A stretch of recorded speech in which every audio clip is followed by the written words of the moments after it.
Fanfic Corner, presented by Jennifer.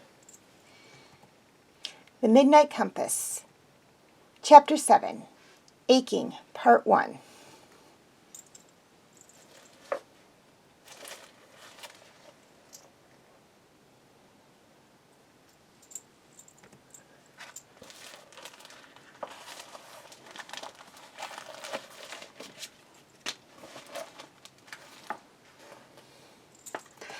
Okay, now before we get started, I'd just like to say that this is obviously a chapter story, and if you have not yet seen the first few videos on the Midnight Compass, I suggest you go and watch those now, just so you're caught up with what's going on in the story.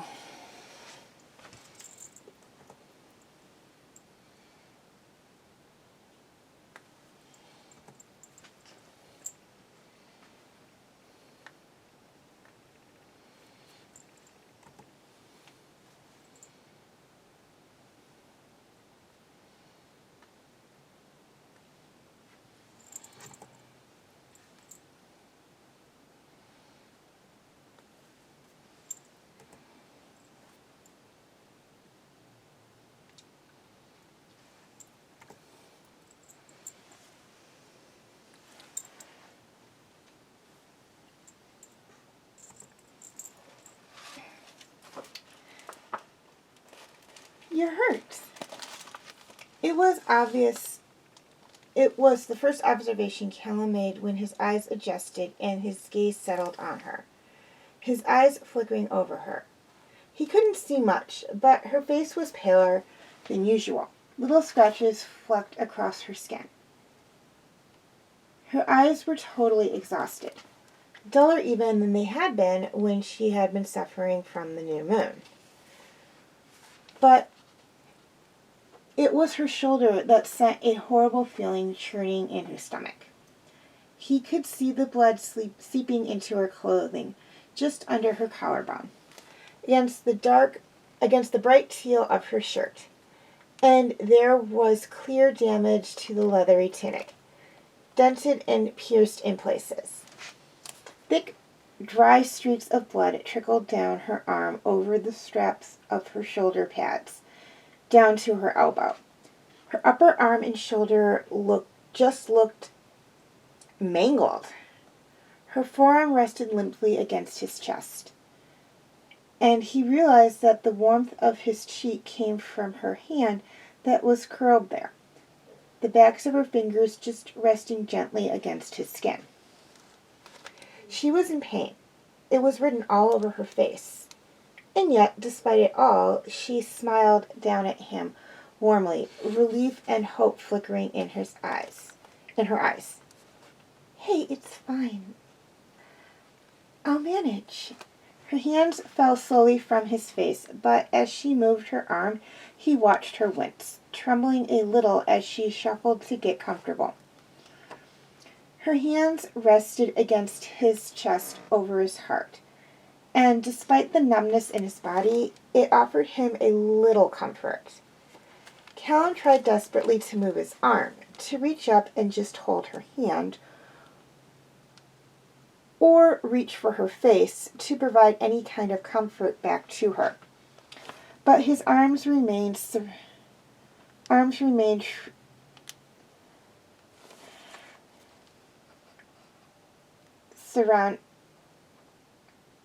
limp at his side, barely able to twitch his fingers.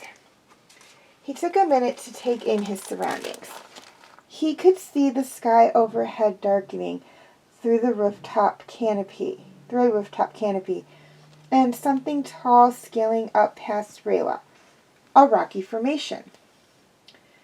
They were still outside, but sheltered by the leaves above, and on the sides by a scraggly thick brush.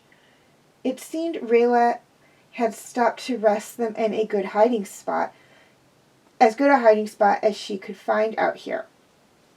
How long had he been out for?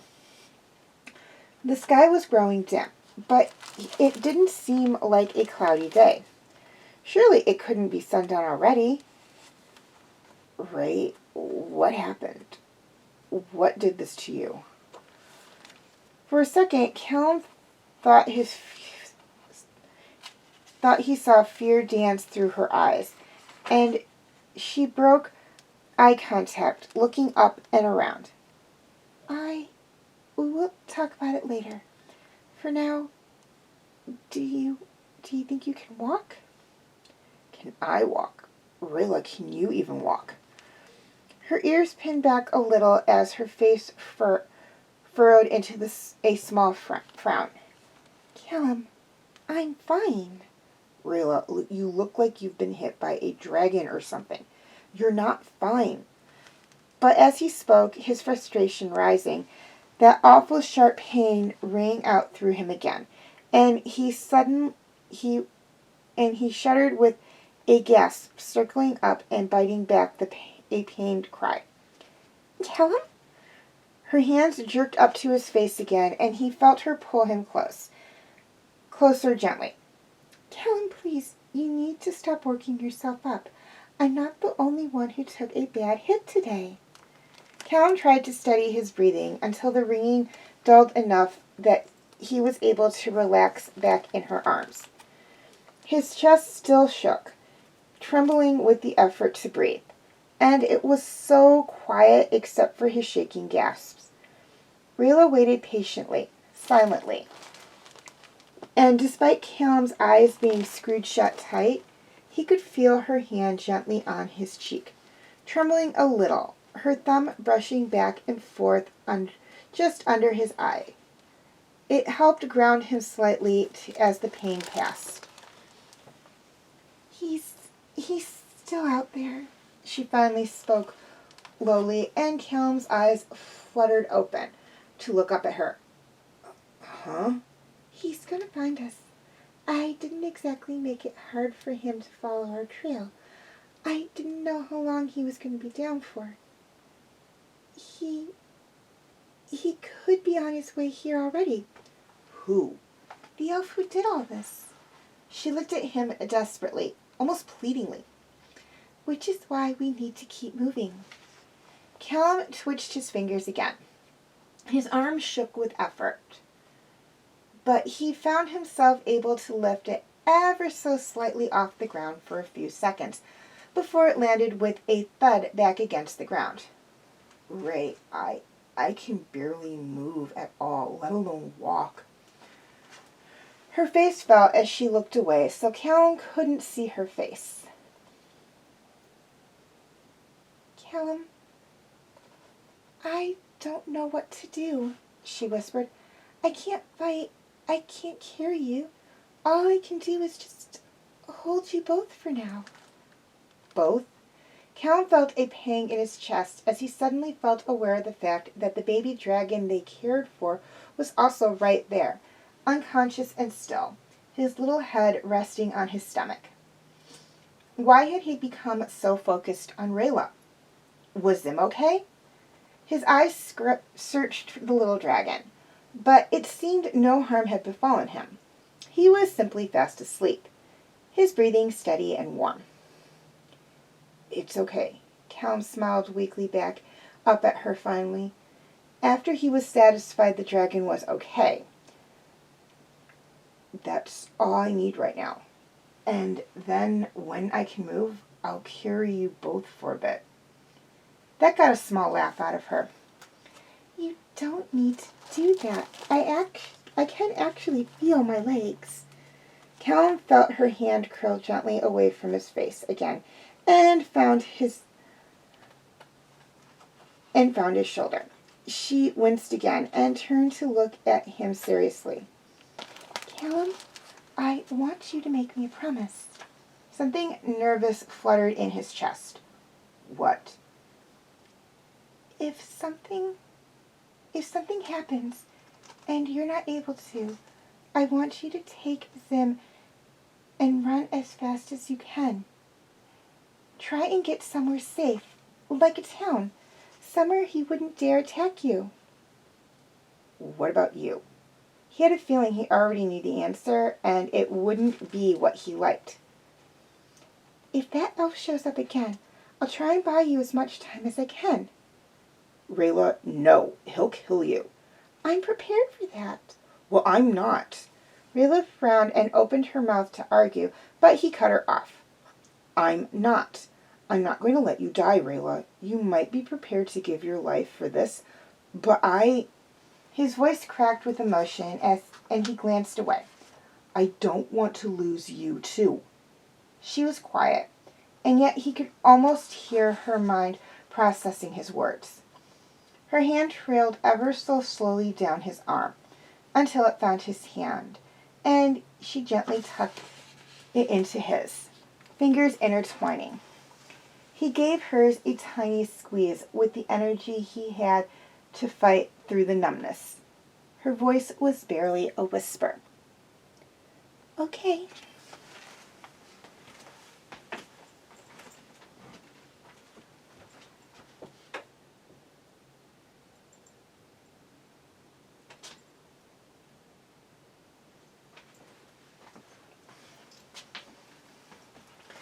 He had fallen asleep at some point. Callum wrapped up safely in Rayla's arms, her back against the rock wall, and Zim curled across his lap. But it had taken Rayla far longer to drift off. The elf was far too alert and on edge. All it would take was one slip-up, and she would wind up dead. She knew this.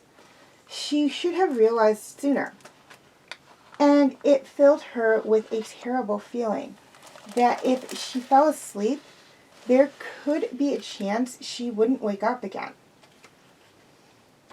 But she couldn't fight off sleep forever, and it was becoming increasingly harder with Callum and Zim cuddled up to her, like a warm blanket.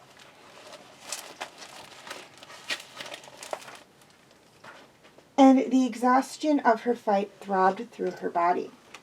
Her chin sat on top of Callum's head, now resting just over her heart. And she heard him mumble something, quiet and incoherent in his sleep. Rayla sighed, closing her eyes. She was so tired.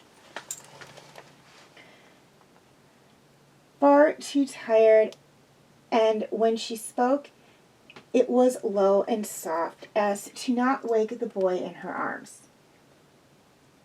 Callum, if I die in my sleep tonight, if that hunter guy finds us, I just want to say thank you for being my friend. You brought purpose to my life and made it feel worth living again for the past few weeks. You gave me hope. She wondered if he heard her twiddle with his hand, heard her as she twiddled with his hand gently, despite the throbbing pain in her arm. Her head tilted so she rested her cheek now against his hair, feeling the warm clutch of sleep tugging at her, pulling her down. She nuzzled against him a little, giving his hand a gentle squeeze. So, thank you, Callum. Thank you. And with those last words, Rayla slipped into the depths of slumber.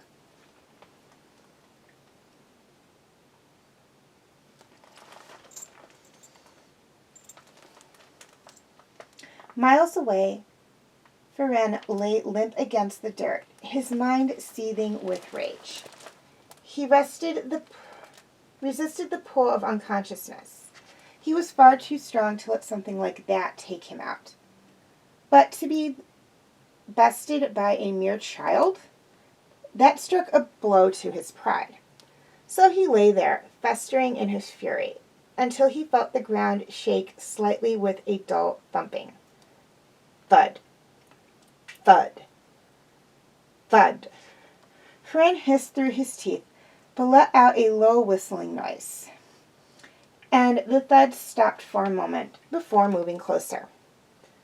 Something loomed over him, framing him on each side by powerful monstrous feet, and he felt a pair of jaws delicately lift him from the floor, and the creature disappeared back into the brush with the hunter in tow. This wasn't the last they'd see of him. Not by a long shot.